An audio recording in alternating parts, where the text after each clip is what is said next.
Bueno, un partido difícil en un campo complicado y competimos bien. Al final no pudimos empatar, pero hicimos un buen partido, sobre todo la segunda parte, y creo que el equipo está en una buena dinámica para seguir en esa línea que llevamos. Pues la verdad es que me estoy encontrando muy bien. Llevo ya 2 semanas entrenando con el grupo y esta semana me he encontrado muy bien y ya estoy disponible si el míster lo considera oportuno.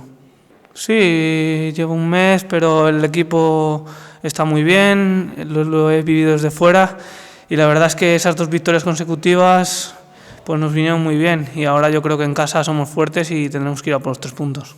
Yo creo que al final en estas ligas lo importante, es importante ganar fuera, pero puntuar lo máximo posible en casa, que es donde hay que hacerse fuerte, y luego ir sacando fuera lo que se pueda, pero en casa sobre todo hay que hacerse fuertes. No, es un equipo que compite bien y que nos va a poner las cosas muy difíciles, como todos los equipos en esta categoría, está muy igualada y te puede ganar cualquiera.